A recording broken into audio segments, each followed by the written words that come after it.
2018 is fast going, and 2019 is fast approaching. Tonight, as we are crossing over, the Lord has given me a word for you. And I believe if you run with this, it will bring change. Not only to your life, but to your sphere of influence all around you. God has spoken to us that this year, new year, is a year of PFP. Pursuing and fulfilling purpose.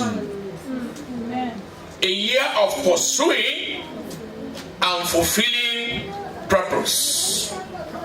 Yesterday, before we closed the service, because it was a combined service of both the youth service and our normal service, I was giving a word to the youth, and I was speaking to them after the first sermon. That was the second sermon. From 2 Timothy 2:22. 2 Timothy chapter 2, verse 22. Can we look at that quickly for a minute? Paul was speaking to his son in the Lord. He was mentoring him. As you know, our 1st and 2nd Timothy and Titus, they are pastoral epistles. Paul was speaking here, he said, flee also youthful lust, but follow righteousness, faith, charity, peace, with them that call on the Lord out of a pure heart. And I was giving a demonstration yesterday, but God spoke to me that it's not only for the youth, it's for everybody. Because there are adults who have not outgrown their youthful lust. And in tandem with the focus for the new year that God has given to us, pursuing and fulfilling purpose, I want us to graphically look at this particular verse, this passage again. Say with me, flee also.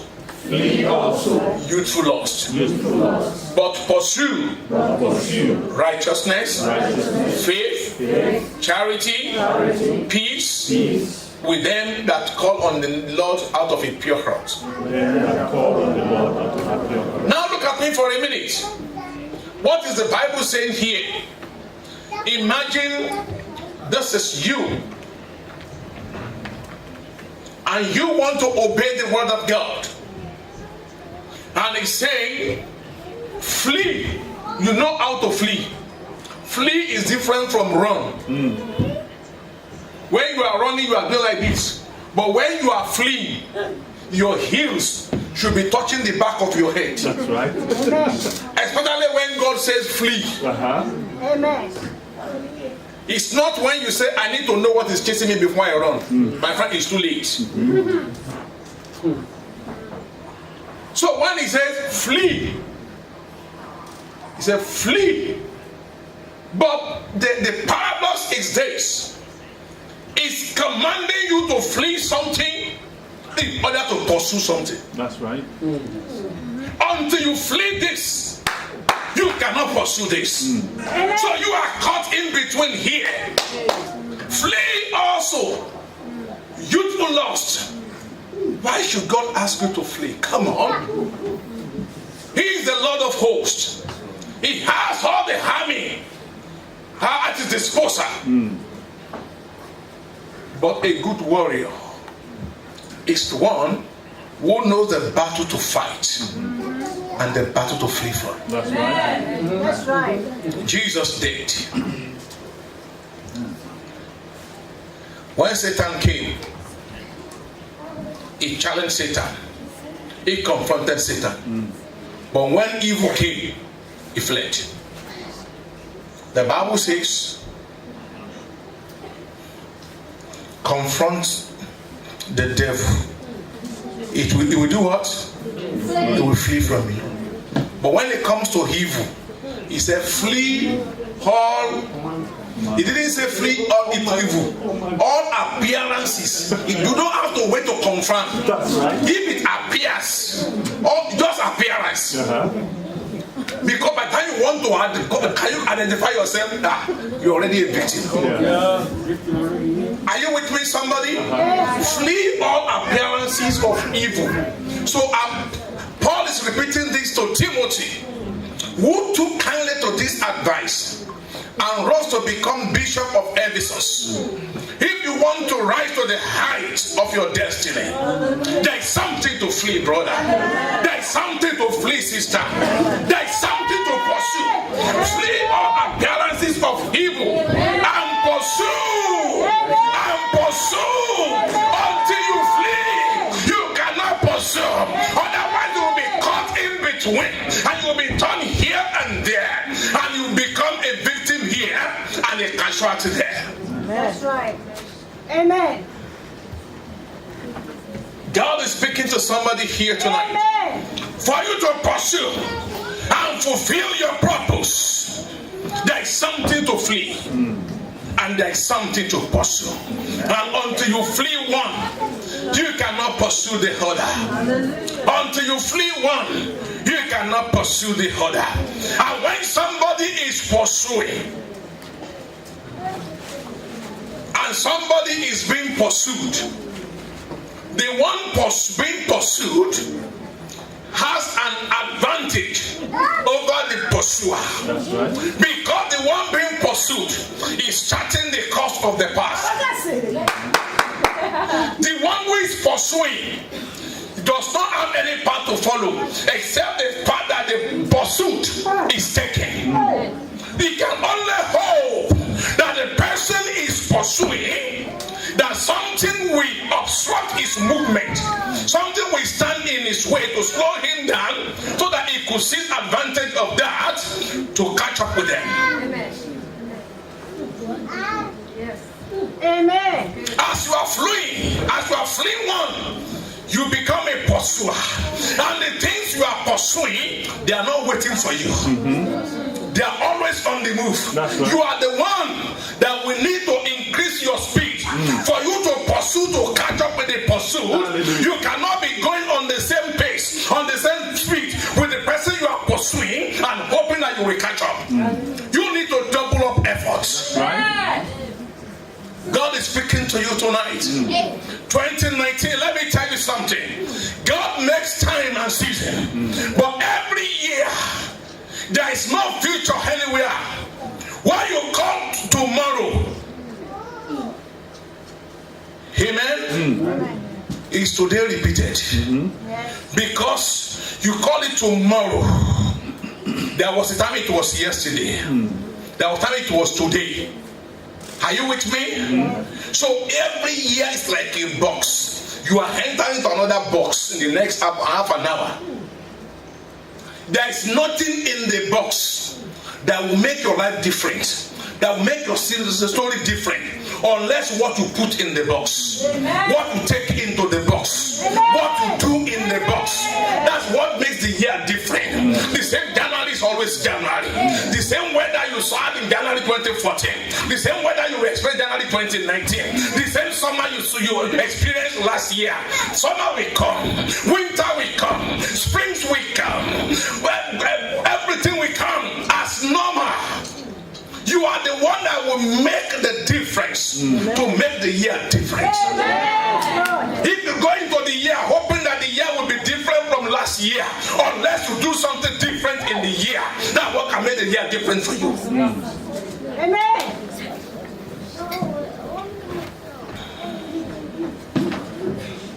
Listen, brethren, when we are talking about pursuing, Hebrews 12 chapter, verse 1. Hebrews 12. So wherefore, seeing we also are surrounded. Say surrounded. Surrounded. I know it's a very common passage. You've read it over again and again. But something caught my attention here. He said, therefore we also, since we are surrounded By so great, say so great. So great. A cloud of witnesses. Let us lay aside every weight and the sin which so easily ensnares us. Not the sin we are pursuing, the sin that is pursuing us. And it's so easy. You don't need to travel to get it. You don't need to do anything. Before, pornography used to be on page 2 of the tabloids. Am I right? They used to call it page 2 girl in the days of our fathers. And you see those fathers then, when they buy newspaper and their wife is sitting next to them, they just glance through page 2 and cover it. But they will be going back to it every now and then and covering it because their wife is watching. But today, you don't need any page 2 girl to access pornography. You are looking for something online different. It will be popping up. Are you interested? So women in your area. Frustrated housewives. We don't like talking about this thing in church because it doesn't fit in with church language. But it's a reality that we face every day.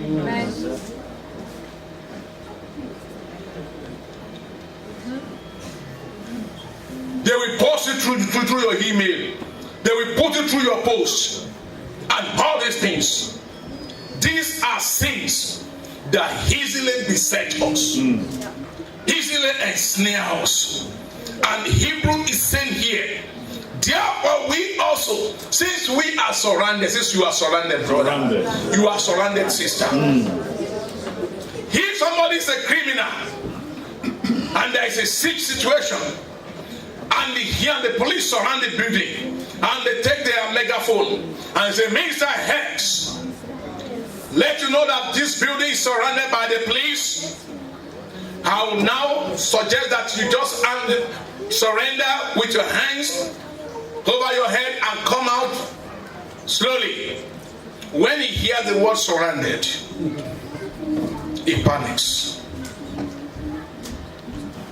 So the Bible is saying we are surrounded. As we are going to the year 2019, have at the back of your mind that you are surrounded by so great a cloud of witnesses. So you are under watch. You are under watch.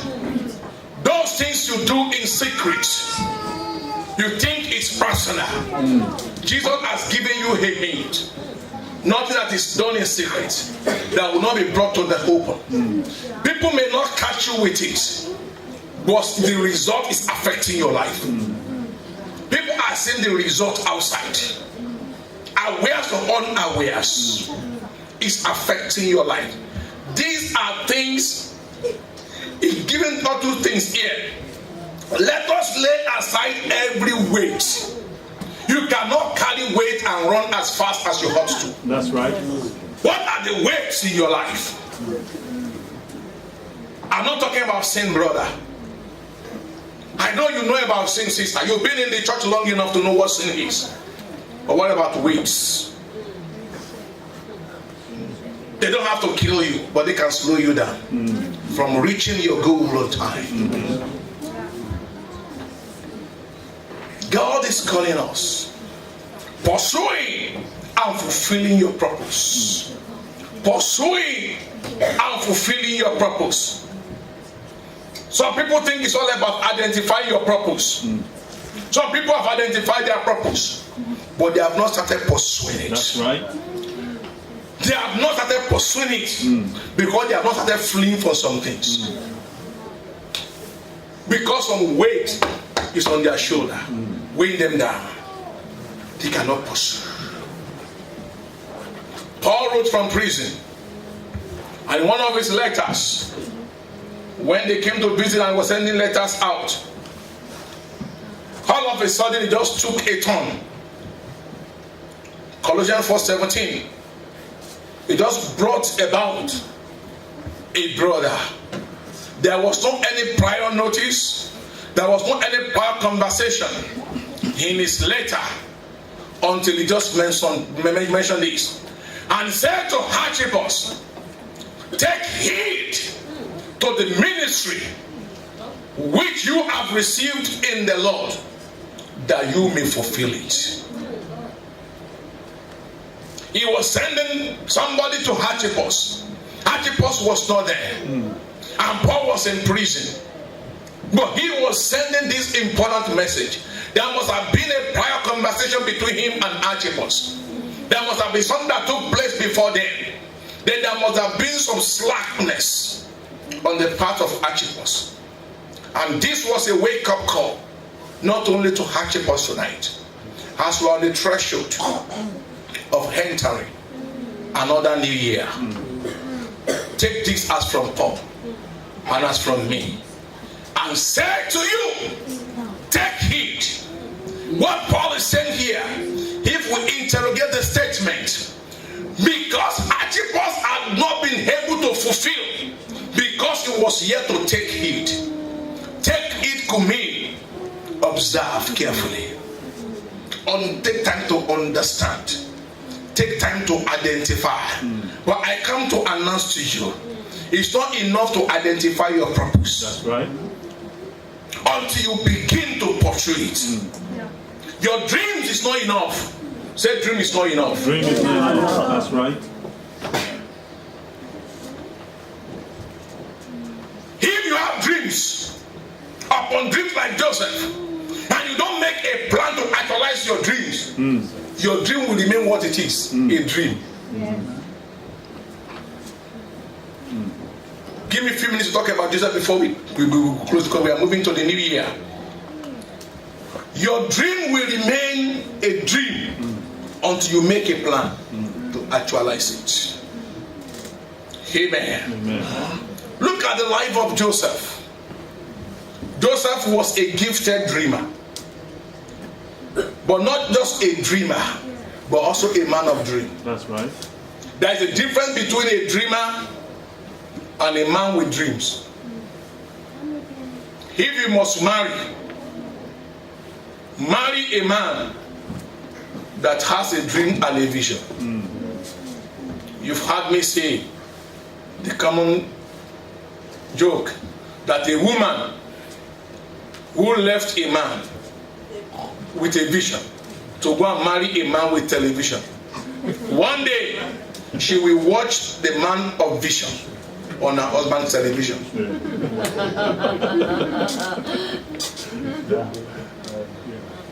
I used to play one music in my car many years ago in my music collection, and my children loved it. It's a country music. Don't fall in love with a dreamer. Don't fall in love with a dreamer. Fall in love with a man that has dreams. Because a dreamer, he will dream in the night, and when he's even working the day, he will be daydreaming. And when you ask him what is his plan to actualize, I've got something, I've got a plan, I've got a plan. And he will be telling you how he wants to meet with Obama, how he wants to meet with Trump next week. He's just a dreamer. Until he gets to 65. Then they will tap you. It's your 65th birthday. Am I that old? Yes. Don't just be a dreamer. Joseph was a man with dreams, but he made a mistake.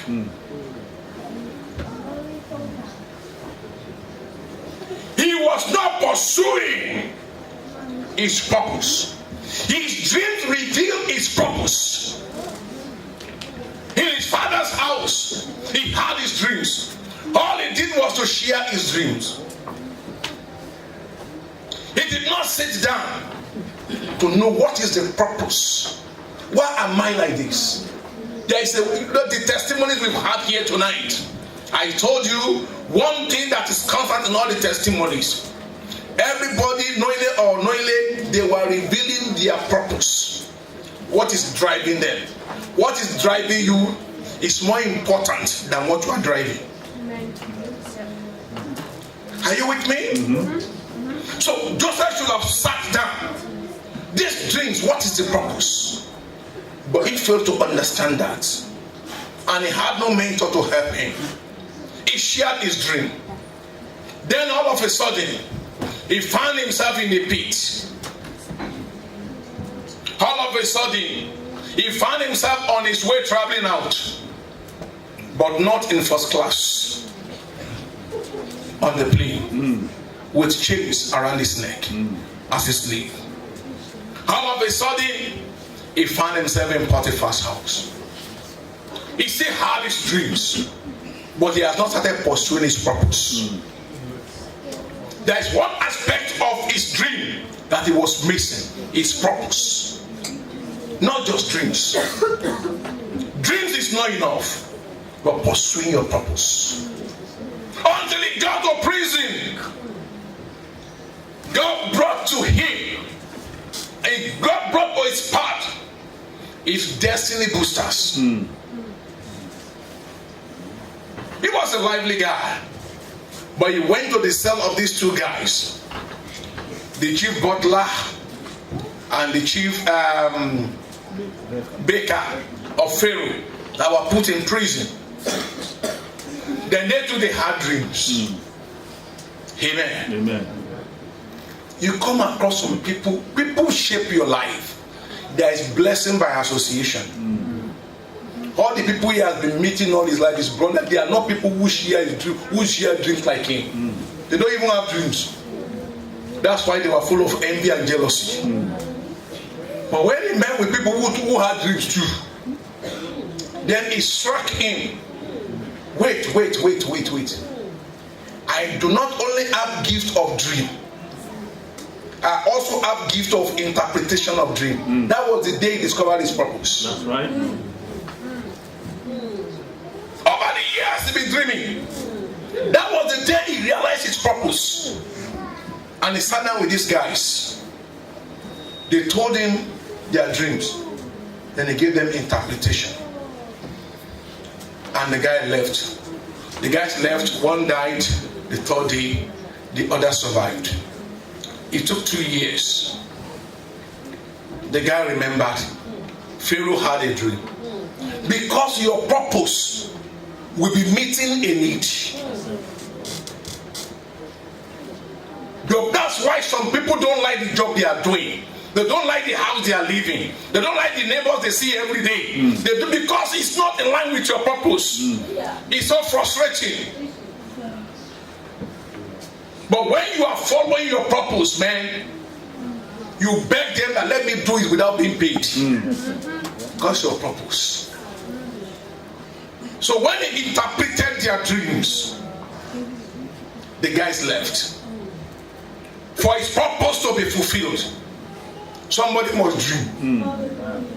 Pharaoh too had a dream. And nobody could interpret the dream. Nobody could even remind him of the dream. Then they sensed the need for the purpose of Joseph. Are you with me, church? The Bible says,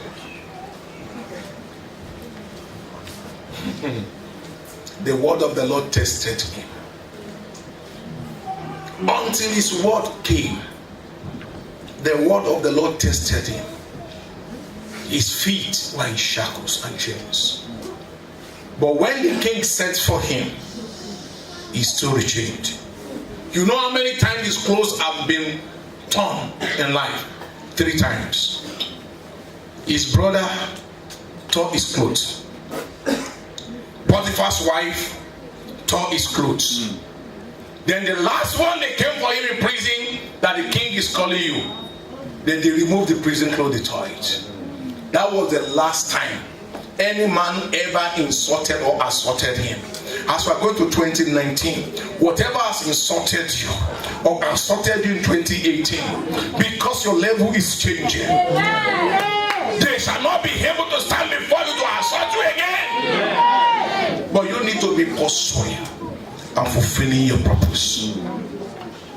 He was supposed to be a prisoner, but they came for him. His purpose located him. That was the last time they tore his clothes. And they gave him the right clothes that is fit for the presence of a king. Amen? Amen. Now come to think of it. You know the rest of the story. But as I close here, if Joseph had discovered his purpose, you want to tell me that his brothers were not having dreams? What he did for Pharaoh, if he had done it for any of his brothers, his case might have been different.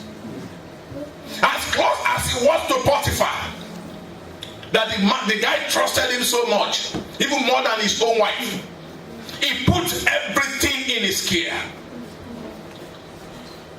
He made it known that he could also interpret dreams. It's either Potiphar had shared dream with him, or Potiphar might have been the one that would take him to Pharaoh. Because Potiphar worked with Pharaoh. That's right. He did not realize the purpose. He was just enjoy the dreams. Dreams is not enough. Otherwise, you just remain a dream. And you be a dreamer. As we are going to 2019, identify, pursue, and fulfill your purpose. No matter how busy the world may be. Look at the busiest street in Glasgow, Sauchiehall Street. Everybody is busy. How many people are trooping that street every day? As busy, as clumsy, as crazy as the street is, people make way for someone who knows where they are going. That's right. That's right. Because half of the people you see in that street trooping and bumping to each other, they are only doing window shopping. They are going nowhere. They are still 70% off. Sales. Oh wow, come and see. That would be this beautiful. 50% off. They are not going anywhere in particular. But when you are coming, you know where you are going. You are timed. You are working with time. You know your purpose. You are resuming at work. What will you be saying? Excuse me. And they will be bending and say, oh sorry. Oh sorry. The world is ready to make way for you. If you know your purpose, if you know where you are going, if you know why you are here, if you know who you are, if you know what you are meant for, say excuse me, they will make way for you. Come on, church. Amen. God is calling you. Let's rise on our feet, church.